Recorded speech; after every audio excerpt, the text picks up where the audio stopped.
மார்க்கம் நமக்கு என்ன வழிகாட்டுதலோ அதோடு மட்டும் நம்முடைய பயணங்கள் இருக்கணும்.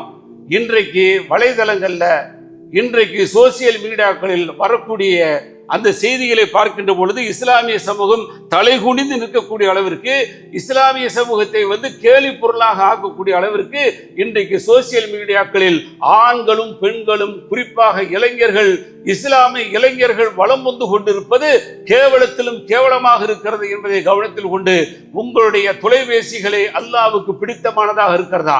மார்க்கம் சார்ந்துதான் இந்த உலகத்துல வாழணும். மார்க்கம் சாராம நம்ம உலகத்துல வாழ முடியாது. அப்படி வாழ்கிறோமா என்பதை உரசி பார்த்தோம் சொன்னா, இந்த மீடியாக்கள் நமக்கு சம்பாதித்து தருகிறது, நமக்கு லைக் பண்ணக்கூடியதாக ஆகிறது, நமக்கு ஃபாலோ பண்ணக்கூடியவர்கள் அதிகமாகிறாங்க. அப்படிங்கிறதுக்காக வேண்டி எந்த விதமான கேவலமான செயல்களை எல்லாம் செய்து நாம அதை உருவாக்கணுங்கிற அவசியம் இல்லை. அப்படியாப்பட்ட போகுகள் இன்றைக்கு இருந்து கொண்டிருக்கிறது. அதே மாதிரி அடுத்து ஒரு கெட்ட பழக்கம் என்ன தெரியுமா? ஏதாவது ஒண்ணுண்டவன உடனே என்ன செய்யறது? போட்டோ எடுக்கிறது.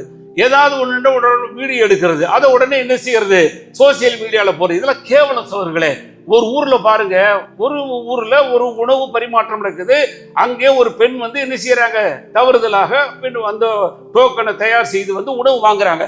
அது இன்னைக்கு எவ்வளவு போயிட்டு இருக்கு பாருங்க. அசிங்கமா ஒரு மாதிரியாக போய் இன்றைக்கு நாம அந்த சோசியல் மீடியாவை திறந்து பார்க்கின்ற பொழுது நாம தலகுனியக்கூடிய அளவுக்கு கேவலமா இருக்கு. இது யாரு எடுத்தது? இது யாருப்பா எடுத்த? எங்க நடக்குது? ஒரு கிரவுண்டுக்குள்ளதான் நடக்குது. கிரவுண்டுக்குள்ள நடத்தது எடுத்து நீ வெளி உலகத்துக்கு, உலக அளவுக்கு நீ கொண்டு போயிருக்கிறீங்க. எவ்வளவு பெரிய கேவலம்! இவன் தான் முதல்ல அயோக்கியங்க. இன்னைக்கு இஸ்லாமிய எதிரிகள் இஸ்லாத்தை புரியாம அந்த மாதிரி செஞ்சுட்டு இருக்கிறாங்க. இஸ்லாத்தை புரிஞ்சு, இஸ்லாத்தை தெரிஞ்சு, இஸ்லாம் ஒருவருடைய மானங்களை மறைக்கணும், குறைய மறைக்கணும், நம்முடைய மானங்களை மறைக்கணும், நாம பேசக்கூடிய பேச்சுக்கள் ஆபாச பேச்சு இருக்கக்கூடாது, எல்லாமே சொல்லியிருக்கேன். சொல்லி இருந்து கூட இந்த அவலநிலைகளை பரப்பக்கூடிய சூழல் இருக்கு பாருங்க. எடுத்துட்டான் பாருங்க. அவன் தான் இன்னைக்கு பெரிய முன்னோடி. இதுல அவ்வளவு தீமையும் அவனுக்கு போய் சேரப்போகுது. அல்லாஹ் பாதுகாக்கணும். அல்லாஹ்வுடைய தூதர் எச்சரிக்கை செஞ்சாங்களே, இந்த உலகத்துல முதல் கொலை செய்தது ஆதமுடைய முதல் மக்கள் தான். அதனால இந்த உலகத்துல எவன் கொலை செய்யறானோ அந்த கொலையுடைய பங்கு அவருக்கு போய் சேருதுனாங்களே. அல்லாஹ் பாதுகாக்கணும். அதனால மீடியாக்களையும் சரியாக பயன்படுத்துங்க. மார்க்கம் எல்லாம் உள்ளதான். இபாதத்து என்பது வணக்க வழிபாடுகளும் தான். நாம நடைமுறையில் இருக்கக்கூடிய எல்லாம் தான் என்பதை புரிந்து சோசியல் மீடியாவை சரியாக பயன்படுத்துறோமா என்று பாருங்க. ஜமாத் ரீதியாக நீங்கள் பேசுங்கள், ஒழுக்கங்களை கற்பீங்க, இளைஞர்களை கூப்பிடுங்க.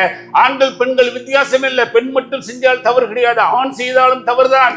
ரெண்டு பக்கமுமே தவறுகள் நடந்து இது போன்ற கேவலங்களை இஸ்லாமிய சமூகத்துக்கு கொடுத்துட்டு இருக்கிறோம்.